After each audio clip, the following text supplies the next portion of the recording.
అసలు పేరు కనుమరుగై కొసరు పేరే నిలిచిపోయిన వారు ఎందరో చిత్రసీమలో ఉన్నారు. అంతెందుకు మన మెగాస్టార్ అసలు పేరు కొనిదెల శివశంకర ప్రసాద్. అలా పిలిస్తే చిరంజీవి అభిమానుల్లోనే కొందరు గుర్తుపట్టలేరు. అలాగే సినిమాలోని పాత్ర పేరునే ఇంటి పేరుగా చేసుకొని జనం ముందు నిలిచారు జేడి చక్రవర్తి. ఆయన అసలు పేరు నాగులపాటి శ్రీనివాస చక్రవర్తి. ఆ పేరు చెబితే ఎవరూ గుర్తుపట్టలేరు. అదే జేడి చక్రవర్తి అనగానే ఆయన తెరపై కనిపించిన తొలి చిత్రం శివను గుర్తు చేసుకుంటారు జనం. ఆ తర్వాత అనేక చిత్రాల్లో తనదైన బాణి పలికిస్తూ సాగారు జేడి చక్రవర్తి. అతనేమీ నటుల వారసుడు కాదు.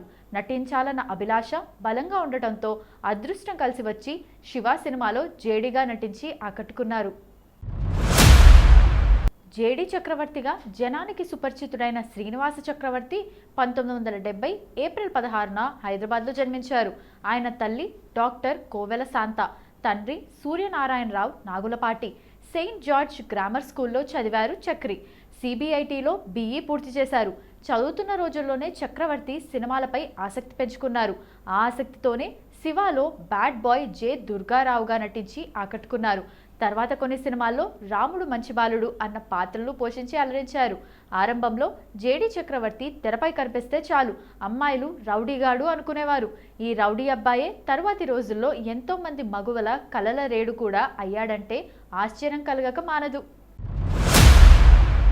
గురువు రామ్ గోపాల్ వర్మ బాటలోనే దర్శకుడు కావాలని ఆశించారు జేడి. అతని దర్శకత్వంలో ది ఆటోబయోగ్రఫీ ఆఫ్ మహాత్మాను నిర్మించాలని ప్రయత్నించారు రామ్ గోపాల్ వర్మ. మెగాస్టార్ చిరంజీవి ఈ సినిమా ప్రారంభోత్సవంలో ముఖ్య అతిథిగా పాల్గొన్నారు. చిరంజీవి కూడా టీవీలో జేడి చక్రవర్తి పాట వస్తుందంటే అమ్మాయిలు పరుగులు తీసి మరీ చూడటం నేను చూశాను అని చెప్పారు. దీనిని బట్టే ఆ రోజుల్లో జేడీకి ఎంత క్రేజ్ ఉండేదో అర్థం చేసుకోవచ్చు. అయితే జేడి దర్శకత్వంలో ఆరంభమైన ఆటోబయోగ్రఫీ ఆఫ్ మహాత్మా అనివార్య కారణాల వల్ల ఆగిపోయింది. అయితేనే ఓ వైపు నటనలో కొనసాగుతూనే మరోవైపు దర్శకత్వంపై దృష్టి సారించాడు జేడి. దుర్గా అనే చిత్రాన్ని తెలుగు, హిందీ భాషల్లో స్వీయ దర్శకత్వంలో రూపొందించి నటించారు జేడి. ఆ సినిమా అట్టే ఆకట్టుకోలేకపోయింది. తర్వాత దర్వాజ్ బంద్ రఖో అనే హిందీ చిత్రం తీసి పర్వాలేదనిపించారు. ఆపై తెలుగులో హోమం, సిద్ధం చిత్రాలకు దర్శకత్వం వహించారు. తాను హిందీలో తీసిన దర్వాజ్ బంద్ రఖో చిత్రాన్నే తెలుగులో మనీ మనీ మోర్ మనీ అనే టైటిల్తో రూపొందించారు. అది అంతే సంగతులు అనిపించింది. 1/2, ఎగిరే పావురమా వంటి చిత్రాల్లో శ్రీకాంత్తో కలిసి నటించారు జేడి. వారిద్దరూ మంచి మిత్రులుగా సాగారు.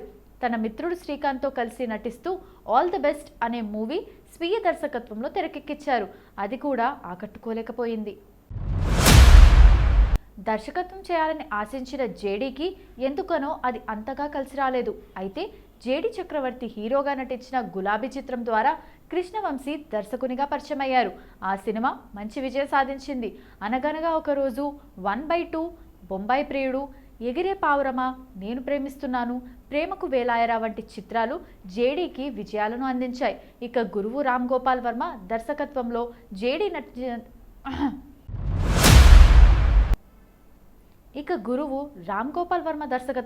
జేడీ నటించిన సత్య చిత్రం అనూహ్య విజయం సాధించింది. ఇటు తెలుగులోనూ అటు హిందీలోనూ సత్యతో జేడీ మంచి మార్కులు సంపాదించారు. అయితే ఆ తరువాత నుంచి జేడి చక్రవర్తి ప్రయోగాలకు శ్రీకారం చుట్టి కమర్షియల్ హీరోగా సక్సెస్ కాలేకపోయారు. కానీ అతను మాత్రమే న్యాయం చేయగలరు అన్న పాత్రలు ఇప్పటికీ అతన్ని వెతుక్కుంటూ వెళ్తున్నాయి. ఇక నిర్మాతగాను జేడి ప్రయోగాలే చేశారు. నిర్మాతగా తాను తీసిన తొలి చిత్రం పాపే నా ప్రాణం. ఈ చిత్రం ద్వారా తన మిత్రుడు బివి రమణను దర్శకునిగా పరిచయం చేశారు. ఈ సినిమాను తొలుత టైటిల్ లేకుండా విడుదల చేశారు జేడి. సినిమా చూసిన ప్రేక్షకుల అభిప్రాయం మేరకు పాపే నా ప్రాణం అన్న టైటిల్ను నిర్ణయించారు. అందుకే ఈ సినిమాను తొలుత పేరు లేని సినిమా అని జనం పిలిచారు. తర్వాత తాను హీరోగా, దర్శకునిగా పనిచేస్తూ దుర్గా నిర్మించారు జేడి. అది ఆశించిన స్థాయిలో ఆకట్టుకోలేకపోయింది. ఇలా నటుడిగా, రచయితగా, నిర్మాతగా, దర్శకుడిగా, గాయకుడిగా జేడి తనలోని ప్రజ్ఞను ప్రదర్శిస్తూ వస్తున్నారు. ఈ ఏడాది జేడి నటించిన తాజా ఖబర్ అనే వెబ్ సిరీస్ వెలుగులోకి వచ్చింది. డిజ్నీ ప్లస్ హాట్స్టార్లో స్ట్రీమింగ్ అవుతోన్న తాజా ఖబర్లో జేడి శెట్టి అన్న అనే పాత్రలో కనిపించారు. తర్వాత ఏ పాత్రలతో జేడి చక్రవర్తి అలరిస్తారో చూడాలి. రామ్ గోపాల్ వర్మ దర్శకత్వంలో రూపొందిన శివ సినిమాతో సినీ జర్నీ మొదలుపెట్టి అంచెలంచెలుగా ఎదిగిన జేడి చక్రవర్తి నటుడిగా, విలన్గా, హీరోగా పలు వైవిధ్యభరితమైన పాత్రలతో ప్రేక్షకుల గుండెల్లో చోటు సంపాదించుకున్నారు. మనీ, రక్షణ, 1/2, అనగనగా ఒక రోజు, గులాబీ, బొంబాయి ప్రియుడు, ఎగిరే పావురమా, సత్య, ప్రేమకు వేలాయరా లాంటి సినిమాలతో తెలుగు తెరపై తనకంటూ ప్రత్యేక గుర్తింపు తెచ్చుకున్నారు జేడి చక్రవర్తి. ఒకానొక సమయంలో హీరోగా ఓ ట్రెండ్ క్రియేట్ చేసిన ఆయన రీసెంట్గా MMOF అనే థ్రిల్లర్ మూవీతో ఆకట్టుకున్నారు. దర్శకుడిగా హోమం, సిద్ధం లాంటి సినిమాలు చేసి తన టాలెంట్ బయటపెట్టే ప్రయత్నం చేశారు. గత కొన్నేళ్లుగా సినీ ఇండస్ట్రీలో క్రియాశీల నటుడిగా వెలుగొందుతున్న జేడి చక్రవర్తి ప్రస్తుతం తెలుగు పాటు హిందీ, తమిళ, కన్నడ, మలయాళ భాషల్లో డిఫరెంట్ మూవీస్ చేస్తూ బిజీగా ఉన్నారు.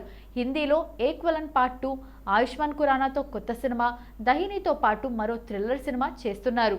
ఈ సినిమాకు ఇంకా టైటిల్ ఫిక్స్ కాలేదు. సోనీ, ప్రైమ్ కలిసి నిర్మిస్తున్న ఓ హిందీ వెబ్ సిరీస్లో కూడా నటిస్తున్నారు. తమిళ్లో సింగం ఫిలిం ప్రొడక్షన్ వారి ప్రతిష్టాత్మక సినిమా కర్రీలో కీలక పాత్రలో నటిస్తున్నారు జేడి చక్రవర్తి. ఈ సినిమాలో శశికుమార్ హీరోగా నటిస్తున్నారు. అలాగే పట్టరాయ్ అనే మరో తమిళ సినిమాలో భాగమవుతున్నారు. ఇకపోతే ప్రస్తుతం కన్నడలో 2 సినిమాల్లో జేడి చక్రవర్తి నటిస్తున్నారు. అందులో ఒకటి జోగి దర్శకత్వంలో తెరకెక్కుతున్న ప్రేమ్ కాగా, మరొకటి థ్రిల్లర్ కాన్సెప్ట్ మూవీ WHO. తెలుగులో మ్యాంగో ప్రొడక్షన్స్ వారితో బ్రేకింగ్ న్యూస్, జేకే క్రియేషన్స్ బ్యానర్పై ది కేస్ సినిమా చేస్తున్నారు. అలాగే మలయాళంలో 2 డిఫరెంట్ కాన్సెప్ట్ సినిమాలకు కమిట్ అయి ఉన్నారు. పలు భాషల్లో జేడి చక్రవర్తి చేస్తున్న సినిమాల ప్రవాహం చూస్తుంటే ఇండియా వైడ్ మరోసారి ఆయన పేరు మారుమోగుతూ సిల్వర్ స్క్రీన్ పై జేడి మార్క్ కనిపిస్తుందని స్పష్టమవుతోంది. గత కొన్నేళ్లుగా సినీ ఇండస్ట్రీలో క్రియాశీల నటుడిగా వెలుగొందుతున్న జేడి చక్రవర్తి ప్రస్తుతం తెలుగుతో పాటు హిందీ, తమిళ, కన్నడ, మలయాళ భాషల్లో డిఫరెంట్ మూవీస్ చేస్తూ బిజీగా ఉన్నారు.